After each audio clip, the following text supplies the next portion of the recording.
ሰላም ሰላም ውድ ዩናይትዳውያን ቤተሰቦቻችን እንዴት ቆያችሁ? የማንቸስተር ዩናይትድ ጉዳዮች የሚቀርቡበት የዩቲዩብ ቻናላችን ላይ ትገኛላችሁ። ዛሬም በጣም በርካታ ስፖርታዊ መረጃዎችን ይዘናል። ከዩናይትድ ጋር የተገናኙ ከዝውውር ጋር በተያያዘ በርካታ ስፖርታዊ መረጃዎችን ትሰማላችሁ። ስለ ኮቢ ማይኖ፣ ስለ ሰመርቪል ዝውውር አዳዲስ መረጃዎች ተሰምቷል። ሌሎችም በርካታ ጉዳዮች አሉ። ሀሳብ አስተያየቶቻችሁን በምናነሳቸው ርዕሰ ጉዳዮች ላይ በኮሜንት አስፈሩልን። ትናንትና በጣም በርካታ ቤተሰቦቻችን ባነሳነው ፕሮግራም ላይ ሀሳብ አስተያየቶቻችሁን በኮሜንት ሰጥታችሁናል። የእናንተን ሀሳብ አስተያየት ወደ መጨረሻ አካባቢ እናነሳለን። በቀጥታ ወደ ዛሬ መረጃዎቻችን እናምራ። ዩናይትድ ብራዚላዊ አንድሬ ሳንቶስ እና ቤልጂየማዊን ዩሪ ቴሌማንስን ማስፈረሙን ተከትሎ በቀጣይ ትልቅ ስም ያለው ሌላ አማካይ ለማምጣት እንቅስቃሴ መጀመሩ እየተዘገበ ነው የሚገኘው። የክለቡን የዝውውር እቅድ አስመልክቶ የስፖርት ጋዜጠኞቹ ላውሪ ዊትዌል፣ ዴቪድ ኦርነስቲን እና ካርል አንካ አዳዲስ መረጃዎችን አጋርቷል። ከቀጣይ የዩናይትድ የዝውውር ጉዳዮች ጋር ተያይዞ ማለት ነው። ዩናይትድ እንደሚታወቀው ቀደም ሲል ይፈልጋቸው ለነበሩት ኤሊዮት አንደርሰን፣ ማቲያስ ፈርናንዴዝ ያደረገው ጥረት ሳይሳካ ቀርቷል። በተጨማሪም ከአታላንታ ኤደርሰን ጋር በ38 ሚሊዮን ፓውንድ ስምምነት ላይ ደርሶ የነበረ ቢሆንም ተጫዋቹ የሕክምና ምርመራ ማለፍ ባለመቻሉ ዝውውሩ መሰረዙ የሚታወቅ ነውና ይህንን ተከትሎ ዩናይትድ ለቼልሲ አንድሬ ሳንቶስ 50 ሚሊዮን ፓውንድ በመክፈል ዝውውሩን አጠናቋል። ከአስቶን ቪላው ዩሪ ቴሌማንስ ጋር የነበረውን የ35 ሚሊዮን ፓውንድ የውል ማፍረሻ በመክፈል ዝውውሩን የፈጸመ ሲሆን ተጫዋቹ የሕክምና ምርመራውንም አድርጓል። ክለቡ የአማካይ መስመሩን መልሶ ግንባታ ሙሉ በሙሉ ለማጠናቀቅ ሶስተኛ አማካይ በጥብቅ እየፈለገ ይገኛል የተባለው ከዚህ ቀደም ስማቸው ከዩናይትድ ጋር ተያይዞ የነበሩት ማኑ ኮኔ ከሮማ፣ አዳም ዋርተን ከክሪስታል ፓላስና አሌክስ ስኮት ከበርንማውዝ ቢሆንም አሁን ላይ የዩናይትድ ዋነኛ ትኩረት ወደ ሌላ አቅጣጫ መዞሩ እየተነገረ ነው የሚገኘው። የስፖርት ዘጋቢው ካርል አንካ እንደገለጸው ከሆነ ማኑ ኮኔ በማንቸስተር ዩናይትድ በጥብቅ የሚፈለግ ተጫዋች ቢሆንም አሁን ላይ ግን ቅድሚያ የሚሰጠው ተጫዋች አይደለም ብለዋል። አሌክስ ስኮትንም በተመለከተ ዩናይትድ ተጫዋቹን ቢወደውም ክለቡ በርንማውዝ ተጫዋቹን በምንም አይነት ዋጋ እንደማይሸጠው ማሳወቁ ተከትሎ ዝውውሩ ከባድ ሊሆን ይችላል። አዳም ዋርተንን በተመለከተ ደግሞ ክሪስታል ፓላስ ለተጫዋቹ በጣም ከፍተኛ ዋጋ በመጠየቁ ምክንያት ዝውውሩ ተቀዛቅዟል። ይህን ተከትሎ ዩናይትድ በ70 ሚሊዮን ፓውንድ አካባቢ የተገመቱትን የሪያል ማድሪዱን ኦሪሌን ቹዋሜኒና የብራይተኑን ካርሎስ ባሌባ መካከል አንደኛውን ለማስፈረም ይወስናል ተብሎ ይጠበቃል። ዩናይትድ ካለፈው የውድድር ዘመን ጀምሮ ለካሜሩናዊ ባሌባ ትልቅ አድናቆት እንደነበረው ይታወቃል። የሪያል ማድሪዱ ቹዋሜኒ ደግሞ በቅርቡ አዲስ ውል ቢፈርምም ማድሪዶች አሁንም ሊሸጡት እንደሚችሉ ከስፔን የወጡ መረጃዎች ያመለክታሉ። ታዋቂው ጋዜጠኛ ዴቪድ ኦርኔስቲን የዩናይትድን ቀጣይ እቅድ ሲናገር ዩናይትድ ምን አይነት ተጫዋች እንደሚፈልግ ግልጽ ራዕይ ያለው፣ አሁን ካሏቸው ተጫዋቾች አንጻር ቀጣዩ ፈራሚ ጉልበት ያለው፣ ሜዳውን በደንብ መሸፈን የሚችልና ሌሎች ተጫዋቾች ማገዝ የሚችል ብቃት ያለው እንዲሆን ይፈልጋሉ ብሏል። ዩናይትድ ታዲያ እነዚህን ዝውውሮች ለማጠናቀቅ በሚያደርገው ጥረት ውስጥ ከሊቨርፑል ፉክክር ሊገጥመው እንደሚችል ተጠቁሟልና በቀጣይ እንግዲህ ከፈጣሪ አማካይ ይልቅ በጣም ጉልበተኛ የሆነ የተከላካይ አማካይ ለማስፈረም ነው አሁን በቀጣይ ዩናይትድ የሚሰራው ተብሏልና ካርሎስ ባሌባ ወይንም ኦሪሌን ቹዋሜኒ አንደኛቸው ቀጣይ በደንብ በዩናይትድ ትኩረት የሚደረግባቸው ተጫዋቾች እንደሆኑ እየተዘገበ ይገኛል። ዩናይትድ ቤልጂየማዊን አማካይ ዩሪ ቴሌማንስን ከቪላ ማስፈረሙን ተከትሎ ተጫዋቹ በኦልትራፎርድ የሚለብሰውን የመለያ ቁጥር በይፋ አስታውቋል። በአማካይ መስመር ላይ ያሰቧቸውን ቀዳሚ ተጫዋቾች ማግኘት ያልቻሉት ዩናይትዶች የማይክል ካሪክን አማካይ ክፍል ለመጠገን በዝርዝራቸው መጨረሻ ወደ ነበሩ አማራጮች ፊታቸውን ለማዞር ተገደው ነበር። ሆኖም ግን ሁሉንም ባስገረመ ሁኔታ ዩናይትድ ወደ ቪላ ፓርክ ድንገተኛ ዘመቻ አድርጎ በቴሌማንስ ውል ላይ ከዚህ ቀደም የማይታወቅ የ35 ሚሊዮን ፓውንድ የውል ማፍረሻ በመክፈል ዝውውሩን በይፋ አጠናቋል። በአሁኑ ወቅት በፕሪሚየር ሊጉ አነስተኛ ልምድ ላላቸው አማካዮች ከሚጠየቀው እጅግ ከፍተኛ ዋጋ አንጻር ሲታይ የዚህ የቤልጂየም ብሔራዊ ቡድን ኮከብ ዝውውር እጅግ የተዋጣለትና አነስተኛ ዋጋ የወጣበት ጥሩ ተደርጎ እየተነሳ ነው የሚገኘው። በቀጣዩ ውድድር ዘመን 30 ዓመት የሚሞላው ቴሌማንስ በእድሜውና ከቅርብ ዓመታት ወዲህ በሚያጋጥሙት ተደጋጋሚ ጉዳቶች ምክንያት አንዳንድ የስፖርት ተንታኞች ስጋታቸውን እየገለጹ ነው። ነገር ግን ይህ ስጋት በሜዳ ላይ ባለው ድንቅ ብቃት እንዲሁም ከሜዳ ውጭ በሚያሳየው ዲሲፕሊንና መልካም ስነ ምግባር ስር የሚደበቅ ነው። ቤልጂየምን በዓለም ዋንጫው እስከ ሩብ ፍጻሜ እየመራ ቢመጣም በረኛው ሴላመስ በሰራው ስህተት ምክንያት በመጨረሻው ደቂቃ ከውድድሩ ቤልጂየሞች መሰናበታቸው ይታወቃል። ያም ሆኖ ግን ይህ ተጫዋች በመልበሻ ቤት ክፍል ውስጥ በጣም ተሰሚነት ያለው ተጫዋች ነው። ለአስቶን ቪላ የቡድኑ የልብ ትርታ በመሆን የኡናይ ኤምሬን ስብስብ ሲያደራጅ የነበረ ሲሆን ባለፈው ግንቦት በዩሮፓ ሊግ ፍጻሜ ላይ ያስቆጠረው አስደናቂ ጎል ቪላዎች ከ30 ዓመታት በኋላ የመጀመሪያውን ትልቅ ዋንጫ እንዲያነሱ አስችሏል። ይህ 35 ሚሊዮን ፓውንድ ዝውውር ከቼልሲ ተጫዋች አንድሬ ሳንቶስ የ50 ሚሊዮን ፓውንድ ዝውውር ጋር ሲደመር ሁለቱ ተጫዋቾች ለዩናይትድ የወጣባቸው ጠቅላላ ወጪ ቶተንሃም ማቲያስ ፈርናንዴዝን ለማስፈረም ከከፈለው ሂሳብ ጋር እኩል ነው። ይህም የኦልድ ትራፎርድ የበላይ አካላት ምን ያህል ጥበብ የተሞላበት የዝውውር ስራ መስራታቸውን ያሳያል እየተባለ ነው የሚገኘው። ዩናይትድ እንዳረጋገጠው ከሆነ ታዲያ ዩሪ ቴሌማንስ በካሲሚሮ መልቀቅ ክፍት የሆነውን 18 ቁጥር መለያን እንደሚለብስ ነው እየተነገረ የሚገኘው። በፕሪሚየር ሊጉ ዘመን ይህንን ቁጥር የለበሱ 6 ተጫዋቾች ብቻ ናቸው። በነገራችን ላይ ብሩኖ ፈርናንዴዝ እንደ አውሮፓውያን አቆጣጠር በ2020 ከስፖርቲንግ ሊዝበን ከተዛወረ በኋላ ይህንን ቁጥር በመልበስ በክለቡ ታሪክ ጥሩ አጀማመር አድርጓል። በኋላ ላይ ግን በእጁ የተነቀሰውን የተጫዋቹ ምርጫ የሆነውን 8 ቁጥር መለያን እንዲሁ ወስዷል። ሌላኛው ፖል ስኮልስ ነው። ከሁሉም በላይ ደግሞ ይህን ቁጥር ዩናይትዳውያን የሚያስታውሱት በፖል ስኮልስ ነው። ዝንጅብሉ ልዑል በሚል ቅጽል ስም የሚታወቀው የክለቡ የምንጊዜም ታላቅ ተጫዋች ፖል ስኮልስ ለ18 ዓመታት ይህንን መለያ ለብሶ በፕሪሚየር ሊጉ ታሪክ ድንቅ የተጫዋችነት ዘመንን አሳልፏል። ቴሌማንስም በቲያትር ኦፍ ድሪምስ ተጽዕኖ ለመፍጠር እንደሚያልም ምንም ጥርጥር የለውም። ከነዚህ ተጫዋቾች በተጨማሪ አሽሊ ያንግ የሰር አሌክስ ፈርጉሰን ልጅ ዳረን ፈርጉሰንና የ92 ወርቃማ ትውልድ አባል የነበረው ሲሞን ዴቪስ ይህን ቁጥር በታሪካቸው የለበሱ የዩናይትድ ተጫዋቾች ናቸው። እንግዲህ በቀጣይ የሪ ቴሌማንስም ይህንን 18 ቁጥር መለያ እንደሚለብስ ነው የተነገረው። ሌላኛው ኬቨን ደብሮይነ ስለ ዩሪ ቴሌማንስ ያነሳውን ጉዳይ ደግሞ እንመለከታለን።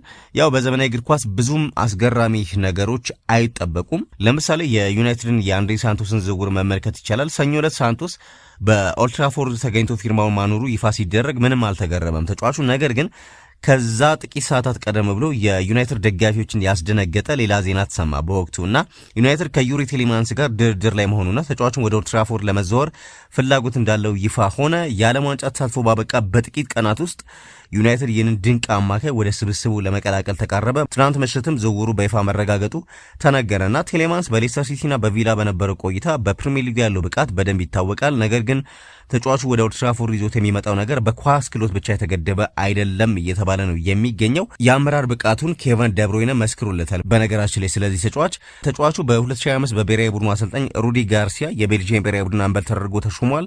የሀገር መሪ ቡድን አምበል መሆን ትልቅ ስኬት ቢሆንም ቴሌማንስ ይህንን ክብር ያገኘው እንደ ኬቨን ደብሮይነ፣ ቲቦ ኮርቷና ሮሜሎ ሉካኩ ያሉ ታላላቅ ተጫዋቾችን በመቅደም መሆኑ ነገሩን ይበልጥ አስደናቂ ያደርገዋል።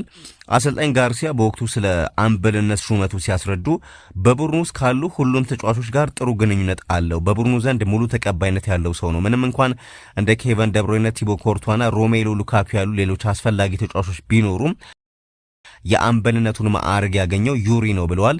ይህ በቴሌማንስ ላይ የጣለው እምነት በዓለም ዋንጫው ላይ ፍሬ አፍርቷል። በ32 ማጣሪያ ከሴኔጋል ጋር በነበረው ጨዋታ ቴሌማንስ ቡድኑን በቁርጠኝነት መርቷል። በጨዋታው ላይ ከፍተኛ ጥረት እንዲደረግ ከትሮሳርድ ጋር እስከ መሟገት የደረሰ ግፊት ካደረገ በኋላ ጨዋታውን የለወጡ 2 ጎሎችን አስቆጥሯል። ይህ የቴሌማንስ ድንቅ ብቃት ከቡድኑ አጋሩና ከቀድሞው ሲቲ ኮከብ ኬቨን ደብሮይነም ከፍተኛ አድናቆትን አስገኝቶለታል።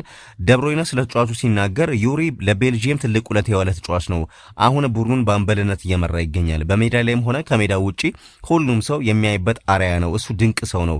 ዛሬ ያስቆጠራቸው 2 ጎሎች እኛን ለማሳለፍ በመቻላቸው በጣም ደስተኛ ነኝ ብሏል። ባለፈው ግብ ካስቆጠረ በኋላ ኬቨን ደብሮይነ ስለ ተጫዋቹ የሰጠው ምስክርነት ነው በነገራችን ላይ እና እነዚህ ከቤልጂየም ብሔራዊ ቡድን ካምፕ የተሰሙ አስተያየቶች ለዩናይትድ ትልቅ የምስራች ናቸው እየተባለ ነው የሚገኘው። የካሲሚሮ መልቀቅ በዩናይትድ ቤት ውስጥ የነበረውን እውነተኛ መሪ ማጣትን አስከትሏል። ምንም እንኳን በዩናይትድ ስብስብ ውስጥ አሁንም ሌሎች መሪዎች ቢኖሩም እንደ ካሲሚሮ አይነት ግን ተጽዕኖ ፈጣሪ ድምፅን ከመልበሻ ክፍል ማጣት በተለይም ለወጣት ተጫዋቾች ትልቅ ጉዳት መሆኑ አይቀርም እና ወጣቱ ኮቢ ማይኖ ከካሲሚሮ ጎን መጫወቱ በጣም ይወደው እንደነበር ይታወቃል። ክለቡ እንደ ማቲያስ ፈርናንዴዝ እና ኤሊዮት አንደርሰን ያሉ ወጣቶችን ከማይኖ ጎን ለማሰለፍ በሚያቅድበት ወቅት ያለ አንድ ልምድ ያለው ተጫዋች የወጣቱ ማይኖ እድገት እንዳይጎዳ ስጋት ተፈጥሮ ነበር። አሁን ግን የዩሪ ቴሌማንስ መፈረም ይህንን ስጋት ሙሉ በሙሉ እንደሚያስወግድ ጭምር እየተሰማ ነው የሚገኘው። ሌላኛው ማንቸስተር ዩናይትድ የክሪስታል ፓላስ 2 ኮከቦችን በ130 ሚሊዮን ፓውንድ እንዲያስፈርም ተጠይቋል። የክለቡ የቀድሞ ምክትል አሰልጣኝ የነበሩት ሆላንዳዊው ረኒ ሙለነስቲን ዩናይትድ የፕሪሚየር ሊጉን ዋንጫ ለመፎካከርና በቻምፒየንስ ሊግ ስኬታማ ለመሆን አሁንም ተጨማሪ ተጫዋቾችን ማስፈረም እንዳለበት መክረዋል። በተለይም ክለቡ የክሪስታል ፓላስን 2 ኮከቦች በአጠቃላይ በ130 ሚሊዮን ፓውንድ የዝውውር ሂሳብ ወደ ኦልድ ትራፎርድ እንዲያመጣ ትልቅ ግፊት እያደረጉ ነው ተብሏል። ሙለንስቲን እንደገለጹት ከሆነ ዩናይትድ በፎርሙላው ላይ የተለያየ ባህሪ ያላቸውን አማካዮች መያዝ ይኖርበታል። በአሁኑ ሰዓት ክለቡ ኮቢ ማይኑን የመሰለ ድንቅና ጉልበት ያለው ተጫዋች በእጁ ላይ ቢይዝም የ80 ሚሊዮን ፓውንድ ዋጋ የወጣበትን የፓላሱን አማካይ አዳም ዋርተንን ማስፈረም ግን አማራጭ የሌለው ጉዳይ መሆኑን ያስረዳሉ። አዳም ዋርተንን ለዩናይትድ ለረጅም ጊዜ ስመኘው ቆይቻለሁ። ኳሲስ በጣም ድንቅ ነው። በጫና ውስጥ ሆኖ እንኳን ምንም አይደናገጥም። በአንድ ወሳኝ ኳስ ብቻ ከፊት ካሉ 5 ተጫዋቾች አንዱን ማግኘትና የተቃራኒ ቡድን መከላከያ ሰንጥቆ መግባት ይችላል። ይህንን ብቃቱን በጣም ወድለታለሁ ሲሉ ረኔ ሙለንስቲን ተናግሯል። ከአማካይ ክፍሉ በተጨማሪ ዩናይትድ ለወጣቱ አጥቂ ቤንጃሚን ሼሽኮ ተጨማሪ ድጋፍና ፉክክር የሚፈጥር ልምድ ያለው አጥቂ ማስፈረም እንዳለበትም ሙለንስቲን ያምናሉ። ምንም እንኳን ሃሪኬንን ማግኘት በአሁኑ ወቅት አስቸጋሪ ቢሆንም በፕሪሚየር ሊጉ ራሱን ያረጋገጠውን የክሪስታል ፓላሱን ዣን ፊሊፕ ማቴታን ማምጣት ትልቅ አማራጭ መሆኑን እንደዚሁ ጠቅሟል። ማቴታ በአካል ብቃት ጠንካራ መሆኑ ቡድኑ በሱ በኩል እንዲጫወት ማድረጉና በራሱ ተነሳሽነት ጎሎችን ማስቆጠር መቻሉ ለካሪክ ቡድን ትልቅ አቅም እንደሚፈጥር ተገልጿል። የቀድሞ ምክትል አሰልጣኝ አያይዘውም እንደ ብሪያን ምቤሞ ወይም ማቲያስ ኩኛ ያሉ ተጫዋቾች ረዳት እንጂ ቀጥተኛ አጥቂ አለመሆናቸውን በመግለጽ እንዲሁም በሬድቡል ሳልስበርግ የሚገኘው ወጣቱ ኬሪም አላቪጎቪች ተስፋ ሰጪ ቢሆንም በፕሪሚየር ሊጉ ወዲያው ለመላመድ ሊቸገር ስለሚችል ልምድ ያለው ማቴታ ቅድሚያ እንዲሰጠው መክረዋል። ሙለንስቲን ባለፉት ዓመታት በዩናይትድ የመከላከል መስመር ላይ የነበረውን አለመረጋጋትና በተደጋጋሚ የሚፈጠሩ የጉዳት ዜናዎችንም አንስቷል። እንደ ሌኒ ዮሮ፣ አይደን ሄቨን፣ ሃሪ ማጉዌር፣ ሊዛንድሮ ማርቲኔዝ እና ማቲያስ ዴሊት ያሉ ተጫዋቾች በተደጋጋሚ መቀየራቸው ቡድኑን እንደጎዳውና ይህ መስተካከል እንዳለበት ገልጿል። በተጨማሪም በግብ ጠባቂው ሴን ላመንስ ላይ ያላቸውን ጥርጣሬ ሲያሸሽጉ ላመንስ ድንቅ አጀማመር አሳይቷል። እኔ መጀመሪያ ላይ ከተጠራጠሩት አንዱ ነበርኩኝ። ነገር ግን ዩናይትድ ለረጅም ዓመታት የሚፈልገው አይነት ዘላቂና አስተማማኝ ግብ ጠባቂ መሆን አለመቻሉ ወደፊት የሚታይ ይሆናል ብለዋል። ረኒ ሙለንስቲን በመጨረሻም ዩናይትድ በዚህ የክረምት የዝውውር መስኮት ላይ ብልህ ስራዎችን ከሰራና አዳዲስ ፈራሚዎቹ ወዲያውኑ ለቡድኑ እሴት መጨመር ከቻሉ ዩናይትድ ከ17 ዓመታት በኋላ ለመጀመሪያ ጊዜ የፕሪሚየር ሊግ ዋንጫን ለማንሳት ትልቅ እድል እንደሚኖራቸው ያላቸውን እምነት ገልጿል። ካሪክ ለቡድኑ ጥሩ መሰረትና መዋቅር መገንባቱን የጠቀሱት ሆላንዳ የቀድሞ አሰልጣኝ ክለቡ ወደ ሻምፒየንስ ሊግ መመለሱ ትላልቅ ተጫዋቾችን ለመሳብ ትልቅ አቅም እንደሚሆነውና ዩናይትድ የውድድር ዘመኑን በጥሩ ሁኔታ ከጀመረ የዋንጫው ተፎካካሪ መሆን እንደሚችል እንደዚሁ አስገንዝበዋል። ሌላኛው የምንመለከተው ጉዳይ በዚህ ክረምት የምንሰማቸው የዝውውር ወሬዎች በወጣቶችና በታዳጊዎች ዙሪያ የሚነሱ ቢሆንም ከዩናይትድ ጋር በተያዘ ልምድና ጥራት ለአንድ ስኬታማ ቡድን ግን እጅግ ወሳኝ መሆናቸውን ዩናይትድ ጠንቅቆ ያውቃል። ባለፈው የውድድር ዘመን ዩናይትድ ላሳየው መሻሻልና ወደ ሻምፒየንስ ሊግ ለመመለስ በእድሜ አንጋፋ የሆኑ ተጫዋቾች የጀርባ አጥንት ሆነው ማገልገላቸውንም ማስታወስ ይቻላል። በነገራችን ላይ ሉክሾ በሁሉም የሊግ ጨዋታዎች ላይ መሰለፍ ሲችል፣ ካስሚሮ በኦልትራፎርድ የመጨረሻ የውድድር ዘመን 9 ጎሎችን በማስቆጠር ድንቅ ጊዜ ያሳልፏል። ሃሪ ማጌር በበኩሉ በ2026 ደማቅ እንቅስቃሴ ነው ያደረገው። አምበሉ ብሩኖ ፈርናንዴስ ደግሞ በአሲስት ክብረ ወሰን የሰበረበትን ዓመት አሳልፏል። በዚህ ስብስብ ላይ የ29 ዓመቱ ዩሪ ቴሌማንስ መጨመር ሌላኛው ጥሩ ውሳኔ ሆኖ ተመዝግቧል እየተባለ ነው የሚገኘው። ምንም እንኳን የኢኒዮስ ዋነኛ ትኩረት እንደ ኤሊዮት አንደርሰን ወይንም ማቲያስ ፈርናንዴዝ ባሉ የረጅም ጊዜ ወጣት ተጫዋቾች ላይ ኢንቨስት ማድረግ ቢሆንም ካስሚሮ ከቡድኑ ከለቀቀ በኋላ አዲስ የማልሜዳ መሪ ማግኘት ቅድሚያ የሚሰጠው ጉዳይ ነበር። ቴሌማንስ ደግሞ ይህን ሚና በትክክል ይወጣል ተብሎ ይገመታል። አጠቃላይ በነገራችን ላይ ስታቶችን ጨምሮ የዩሪ ቴሌማንስን ጉዳይ ስንመለከት ቅድም እንዳነሳሁት እንደ ኬቨን ደብሩይነ፣ ሮሜሎ ሉካኩና ቲቦ ኮርቴ ያሉት ታላላቅ ኮከቦች ባሉበት በቤልጂየም ብሔራዊ ቡድን ሀገሩን በአምበልነት መምራቱ አስገራሚ ነበር። በአንደርሌክት ታዳጊ እያለ አስደናቂ ብቃቱን ማሳየት የጀመረው ይህ ተጫዋች በክለብ ሕይወቱ አጠቃላይ 579 ጨዋታዎችን ያደረገ ሲሆን ለሀገሩ ደግሞ 90 ጊዜ ተሰልፎ ተጫውቷል። ከቤልጂየም ወደ ፈረንሳይ ከዚያም ወደ እንግሊዝ ያመራው የእግር ኳስ ጉዞ ስኬታማ የሚባል ነው። በ2021 ሌስተር ሲቲ ለመጀመሪያ ጊዜ የኤፍኤ ካፕ ዋንጫን ሲያነሳ ወሳኛውን ጎል ያስቆጠረ ሲሆን በዘንድሮ የዩሮፓ ሊግ ፍጻሜም አስቶን ቪላ ፍራይቡርግን 3-0 በረታበት ጨዋታ መሪነቷን የያዘችውን ጎል አስቆጥሯል። በ29 ዓመቱ እንደታሰበው ኃይለኛና ተከላካይ አማካይ ባይሆንም በጨዋታ ላይ ያለው ውበትና እርጋታ ግን የሚደነቅ ነው። ይህም ዩናይትድ ከፖል ስኮልስ ወይንም ከራሱ ከካሪክ ዘመን ጀምሮ ያጣውን የቁጥጥር ስሜት በመሃል ሜዳ ላይ መልሶ እንዲያገኝ አድርገዋል። እንደ አውሮፓውያን አቆጣጠር በ2023 ከሌስተር በነጻ ዝውውር ቪላን ከተቀላቀለ በኋላ በቪላ ፓርክ ድንቅ ብቃቱን ያሳየ ሲሆን በ2025 የደጋፊዎችና የተጫዋቾች ምርጥ ተጫዋች ሽልማትን እንደዚሁ ወስዷል። በዚያ የውድድር ዘመን በአማካዮች መካከል በየ90 ደቂቃው ሰንጣቂ ኳሶችን በመስጠት በከፍተኛ 5% ውስጥ የነበረ ሲሆን ክፍት በሆኑ የጨዋታ እቅዶች ውስጥ ደግሞ ትልልቅ የጎል ዕድሎችን በመፍጠር በ4% ደረጃ ላይ ይገኛልና የሚያሳየው ጥልቅ በሆነው የመሃል ሜዳ ስፍራ ላይ ምን ያህል አስደናቂ ተጫዋች መሆኑን ነው። ስለዚህ በዚህ መንገድ ከተመለከተው የዩሪ ቴሌማን ዝውውር ምን ያህል ወሳኝና አስደናቂ ዝውውር እንደነበር ማንሳት ይቻላል። ሌላኛው ዩናይትድ የግራ ክንፍ አጥቂ ቦታ ላይ ተጫዋች ለማስፈረም እየተንቀሳቀሰ እንደሆነ እየተነገረ ነው የሚገኘው። ማርከስ ራሽፎርድ ከ18 ወራት የውሰት ቆይታ በኋላ ወደ ቡድኑ ይመለሳል ቢባልም ተጫዋቹ በማንኛውም ሰዓት ክለቡን ለቆ ይሄዳል ተብሎ ይጠበቃል። እሱ ሊተካ የሚችለው ተጫዋች ደግሞ የዌስትሃም ዩናይትዱ ክሪስቲያን ሰመርቪል ነው እየተባለ ነው የሚገኘው። ታዋቂ ጋዜጠኛ ቤን ጃኮብስ በቅርቡ በሰጠው አስተያየት ዩናይትድ ከሆላንድ ተጫዋች ጋር በይፋ ንግግር ላይ እንደሚገኝ አንስቷል። ስፐርስና ማንቸስተር ዩናይትድ ሁለቱም ሰመርቪልን ይፈልጉታል። አሁን ከዓለም ዋንጫው ከተመለሰ በኋላ ክለቡን የመልቀቅ ዕድሉ ሰፊ ነው። ዌስትሃም በበኩሉ በፋይናንስ ረገድ ተጫዋቹን የመሸጥ ግዴታ የለበትም። ነገር ግን የተጫዋቹ ፍላጎት መታየት አለበት። ምክንያቱም ሰመርቪል በሻምፒዮንሺፕ መጫወት አይፈልግም። ስለዚህ ይህ ዝውውር እውን ሊሆን እንደሚችል ይሰማኛል። በተለይ ራሽፎርድ ከተሸጠ ቀድሞውንም ይፋዊ ንግግር የጀመረው ማንቸስተር ዩናይትድ በግንባር ቀደምትነት የሚጠቀስ ክለብ ይሆናል ሲል ዘግቧል። በ50 ሚሊዮን ፓውንድ አካባቢ ሊገኝ የሚችለው የ24 ዓመቱ ሰመርቪል በተለይም በ2026 ዓለም ዋንጫ ያሳየው አስደናቂ ብቃት ተከትሎ ለኢኒዮስ ከፈረመ ስኬታማ ዝውውር ሊሆን ይችላል እየተባለም ይገኛል። ሌላኛው ጉዳይ ዩናይትድ አሁንም አንድሬ ሳንቶስና ዩሪ ቴሌማንስ ማስፈረም ከቻለ በኋላ ትኩረቱን አሁን ደግሞ ወደ ሌላ የተከላካይ አማካይ ማዞሩ እየተነገረ ነው የሚገኘው። ዛሬ ፋብሪዚዮ ሮማኖ ባወጣው መረጃ ዩናይትድ ፈረንሳይን አማካይ ማኑ ኮኔን ወኪሎች ማነጋገሩ እየተሰማ ነው የሚገኘው። ክለቡ ተጫዋቹን በጣም ከሚያደንቋቸው ጥቂት አማራጮች መካከል አንዱ አድርጎ የያዘው ሆኗል ማኑ ኮኔን እና እስካሁን ግን ንግግሩ ገና በቅድመ ደረጃ ንግግር ላይ ነው የሚገኘው። ምንም አይነት የላቀ ወይንም ከፍተኛ የሚባል ድርድር በሁለቱ ወገኖች መካከል እስካሁን ድረስ እንዳልተጀመረ ነው ፋብሪዚዮ በመረጃው ያጋራው። ከዛ በተጨማሪ የጣሊያኑ አትላንታ ብራዚሊያን አማካይ ኤደርሰንን ለመልቀቅ ፈቃደኛ ካልሆነ በኋላ ዩናይትዶች አማራጭ ፍለጋቸውን አጠናክረው ቀጥሏል። በእርግጥ አትላንታ ለመልቀቅ ፈቃደኛ ሳይሆን ኤደርሰን ላይ በነበረበት ጉዳት ምክንያት የኤደርሰን ዝውውር መቋረጡ ይታወቃልና ከዛ በኋላ ሁነኛ የሚባል የ6 ቁጥር ተጫዋች ወይም የተከላካይ አማካይ ለማስፈረም ነው ዩናይትዶች ተጫዋቾችን እያሰሱ የሚገኙት። ፋብሪዚዮ ባወጣው መረጃም ማኑ ኮኔን ወኪሎች አሁን ላይ ዩናይትድ ማነጋገሩን በርካታ ሪፖርቶች እያሳዩ ነው የሚገኙት። ከዛ በተጨማሪ ስለ ኤድዋርዶ ካማቪንጋም አዳዲስ መረጃዎች እየወጡ ነው የሚገኙት። በተለይ ኦሪሌን ቹዋሜኒን ለማስፈረም ነበር ከዚህ ቀደም ዩናይትድ ከፍተኛ ጥረት ሲያደርግ የነበረው። ነገር ግን ተጫዋቹ ኮንትራቱን በበርናቦ ማራዘሙን ተከትሎ ሌላኛው የፈረንሳይ ብሔራዊ ቡድን ተጫዋች ነገር ግን በዚህኛው ዓለም ዋንጫ ያልተካተተው በሪያል ማድሪድ ግን ባለፉት የውድድር ዓመታት የቆየው ኤድዋርዶ ካማቪንጋን ለማስፈረም ዩናይትድ እንቅስቃሴ ያደረገ እንዳለ እየተነሳ ነው የሚገኘው። ኢኒዮሶች ተጫዋቹን ማስፈረም ስለሚቻልበት ሁኔታ በክለቡ ውስጥ ውይይት ማድረጋቸው ጭምር ለዩናይትድ ቅርበት ያላቸው ምንጮች እየዘገቡ ነው የሚገኙት።